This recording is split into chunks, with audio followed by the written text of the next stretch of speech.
Friends, welcome to கணக்கா சடுப்பாங்கரை. இந்த வீடியோவில் நம்ம என்ன பார்க்க போகிறோம்னா, இது வந்து தூதுவளை கீரை தான் எடுத்து வச்சுருக்கேன். எல்லாருக்குமே தெரியும் இல்லையா, அந்த தூதுவளை கீரை முள் இருக்கும்.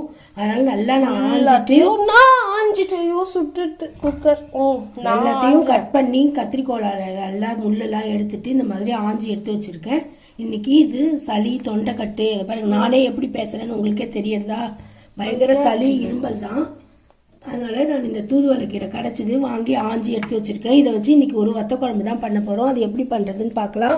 இப்போது ஒரு கல் சட்டியை போட்டு அதில் நல்லெண்ணெய் குத்திட்டேன், கொஞ்சோண்டு கல் சட்டி வெடிக்காமல் இருக்கிறதுக்கு. இப்போது ஒரு குழுக்காரண்டி அளவுக்கு எண்ணெய் குத்தின்னு இருக்கேன். எண்ணெய் நல்லா காஞ்சிடுத்து. இப்போது குழம்பு எப்படி பண்ணுறதுன்னு பார்க்கலாம். இப்போது இது நான் வந்து இன்றைக்கி ரொம்ப சிம்பிளாக தான் பண்ண போகிறேன். நான் வறுத்து பொடி பண்ணியோ அரைச்சியோ வத்த குழம்புலாம் பண்ண போகிறதில்ல. நம்ம பாத்தில் இருக்கிற மல்லிப்பொடி, காரப்பொடி, சாம்பார் பொடி போட்டு தான் பண்ண போகிறேன். இப்போது இது நல்லா எண்ணெய் காஞ்சிடுத்து. வாசனைக்காக ஒரே ஒரு வரமிளகா போட்டுக்கிறேன். போட்டுன்ட்டு ஒரு ஸ்பூன் கடுகு, கொஞ்சோண்டு அரை ஸ்பூன் வெந்தயம், அரை ஸ்பூன் இல்லை ரெண்டு பக்கத்தில் நின்றுட்டு வெந்தயம் போடாதன்னு என் கையை பிடிச்சி இழுக்கிறான். எது எதுக்கு போட்டால் வாசனையாக இருக்குமோ அது அதுக்கு போட்டு தானே ஆகணும். இப்போது ரெண்டு கடலைப்பருப்பு, உளுத்தம்பருப்பு போட்டுக்கிறேன். என் தலைகையில் வெந்தயமே இல்லாமல் வெந்தய வாசனை வரும், தெரியுமில்ல? வெந்தய வாசனை ஏன்னா நான் மிளகா பொடியில் வெந்தயம் போட்டு அரைச்சிருக்கனால வெந்தய வாசனை வரும் குழம்புல. இப்போ இது நல்லா வெடிக்கட்டும். வெடித்ததுக்கப்புறம் நான் இன்றைக்கி வெங்காயமோ தக்காளியோ பூண்டோ எதுவுமே போட போகிறதில்ல. வெறும் கீரையை வச்சு வதக்கி தான் குழம்பு பண்ண போகிறேன். இப்போ இது நல்லா வெடிச்சுட்டு இந்த ஸ்டேஜில் நம்ம இப்போ இந்த கீரையை போட்டு நல்லா வதக்கிக்கலாம்.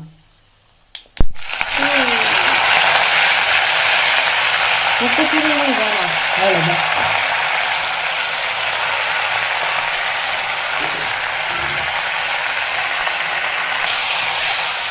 இப்போ இந்த கீரையை போட்டு நல்லா வதக்கிக்கலாம்.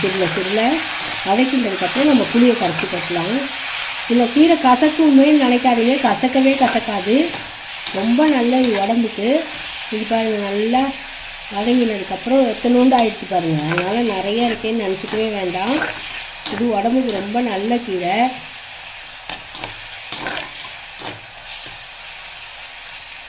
இது இப்போ கொஞ்ச நாள் வதங்கட்டும், பார்க்கலாம்.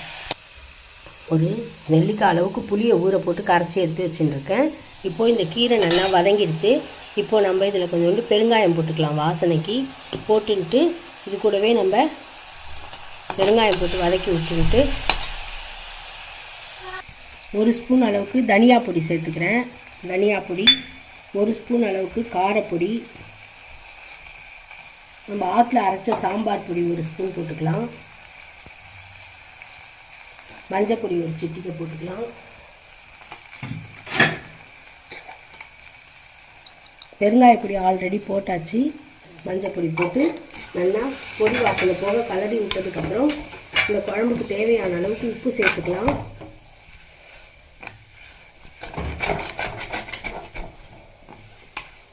ஆமாம், இப்படியா எடுத்து ரொம்ப வதங்கிடுச்சு. ஆமாம், இதில் போடும். இப்போ இந்த குழம்புக்கு தேவையான அளவுக்கு கல் உப்பு சேர்த்துக்கிறேன். முடிஞ்ச அளவுக்கு குழம்புக்கெல்லாம் கல் உப்பே சேர்த்துக்கோங்க. சால்ட் அளவு தெரியாது. கல் உப்பில் இன்னும் நிறைய சத்துக்கள் இருக்குது சால்ட்டெல்லாம் விட. சால்ட்டில் நிறைய அயோடின் சேர்த்துருவா. இதில் வந்து உங்களுக்கு கல் உப்பு தான் ரியல்.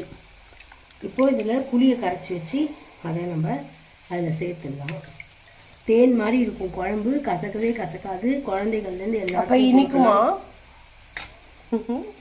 இப்போ நம்ம புளி கரைச்சி வச்சது அதில் சேர்த்துக்கலாம். ஆன்சரே வரலப்பா. சர்க்கரை போட்டால் வெல்லம் போட்டால் தித்திக்கும், இனிக்கும். பார்த்தீங்களா குழம்பு? இன்னும் கொஞ்சம் நம்ம புளியை கரைச்சி குத்திக்கலாம். இது கொஞ்சம் இதில் நம்ம ஜலம் கரைச்சி இதில் குத்திக்கலாம். இந்த குழம்பெல்லாம் இந்த மாதிரி கல்ச்சட்டியில் பண்ணி இன்றைக்கி பண்ணி நாளைக்கு மீந்தா கூட வச்சுன்னு குத்தின்னு சாப்பிட்டோம்னா அந்த கீரையோட எசன்ஸ் எல்லாம் இறங்கி அவ்வளோ டேஸ்ட்டாக இருக்கும், உடம்புக்கு நல்லது. இப்போ எம்மையாக இருக்குமா? ஆமாம், நீ சாப்பிட மாட்டானா? சாப்பிடுவேன். அவ்வளோதான். அதை பார்த்தீங்களா, இந்த அளவுக்கு தான் நான் புளி எடுத்து நல்லா சக்கையாக கரைச்சி குத்தின்ட்டேன். இது நல்லா கொதிக்கட்டும், நம்ம பார்க்கலாம். கொதிச்சா நம்மளோட குழம்பு சூப்பராக ரெடி ஆகிடும். அவ்வளோதான். நம்மளோட கீரை பேர் தான் அடிக்கடி மறந்துடுறது. பொன்னாங்கண்ணி,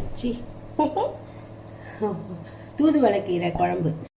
இப்போ நல்லா கொதிக்கிறது, இன்னும் கொஞ்சம் கட்டியா ஆகணும்.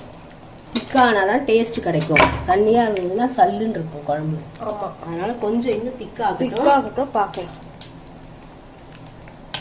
சரிங்களா, நம்மளோட குழம்பு எவ்வளோ சூப்பராக ரெடி ஆகி எண்ணெய் நம்ம கொஞ்சம் தான் குத்தினோம்ல, அந்த எண்ணெயே நல்லா ஓரமாக பிரிஞ்சு வந்துடுது.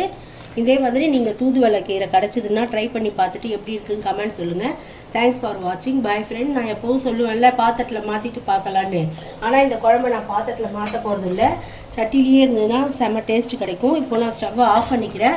ஆஃப் பண்ண விட்டு கூட இந்த குழம்பு கொதிக்கும். அதான் சட்டியோட ஸ்பெஷாலிட்டி. கரண்டி பிடிக்கல இருக்கக்கூடாது. இறக்கலப்பா. ஓகேம்மா, பாய். பாய்.